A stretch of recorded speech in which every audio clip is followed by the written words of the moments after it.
আমরা আসলে বাংলাদেশের সকল শ্রেণী পেশার মানুষ মোটামুটি সকলের উপস্থিতি চাচ্ছি। আমরা যেহেতু জুলাই গণঅভ্যুত্থান পরবর্তী জন আকাঙ্ক্ষাকে ধারণ করেই সেই জন আকাঙ্ক্ষার ভিত্তিতে আমরা একটি পলিটিক্যাল পার্টি করতে যাচ্ছি।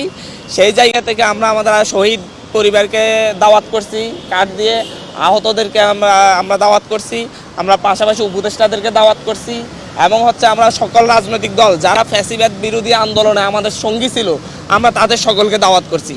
সুশীল সমাজকে দাওয়াত করছি, শিক্ষক সমাজকে দাওয়াত করছি এবং আমরা আমাদের বিদেশি বন্ধু যারা আছে কূটনীতিকদেরকেও আমরা দাওয়াত করছি।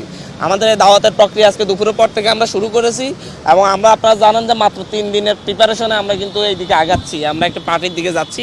সুতরাং আমাদের প্রিপারেশনে অনেকটা অভাব রয়েছে, যার কারণে হয়তো আমরা সকলকে নিয়ে সব জায়গায় যেতে পারছি না। বিভিন্ন মাধ্যমে আমরা কাউকে মেইলের মাধ্যমে, কাউকে আমরা হোয়াটসঅ্যাপের মাধ্যমে, কাউকে আমরা সরাসরি নিজেরা গিয়ে আমরা দাওয়াত করছি। সাধারণ উপদেষ্টা অত্যন্ত আন্তরিকতার সাথে আমাদের দাওয়াত গ্রহণ করেছেন এবং তিনি আমাদের জন্য শুভেচ্ছা জানিয়েছেন, বলেছেন যে আগামীর বাংলাদেশের সকল রাজনৈতিক দল মিলেমিশে আগামীর বাংলাদেশ বিনির্মাণ করবে এবং সকলে একসাথে যেন বাংলাদেশে কাজ করতে পারে তিনি সেই পরিবেশ উপহার দিবেন।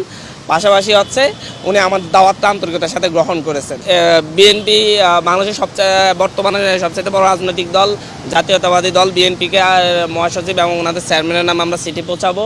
পাশাপাশি আমরা বাংলাদেশ জামাতে ইসলামী, ইসলামী আন্দোলন বাংলাদেশ, গণতন্ত্র মঞ্চ এদেরকে আমরা সরাসরি চিঠি পৌঁছানোর চেষ্টা করব। আপাতত এটাই। আর আমাদের বিভিন্ন টিম বিভিন্ন জায়গায় দাওয়াত নিয়ে কাজ করছে। ওরা নারী নেতৃত্বকে আলাদা করে আইডেন্টিফাই করার যে ব্যাপারটা, এটা আসলে জুলাই আন্দোলনের মাধ্যমে দেশের মানুষ দেখেছে যে নারীরা নেতৃত্ব দিয়ে কিভাবে সামনে চলে আসে বা প্রয়োজনের সময় তারা কিভাবে হাল ধরতে পারে। আমি দেশবাসীকে শুধু এটাই বলতে চাই যে নেতৃত্বের মধ্যে গুরুত্বপূর্ণ দায়িত্বে নারীরা ছিল, আছে এবং সামনের বাংলাদেশেও তারা থাকবে এবং বাংলাদেশ বিনির্মাণে নাগরিক দায়িত্ব পালনের জায়গায় নারী পুরুষ কারোর অবদানই কোনো অংশে কম না।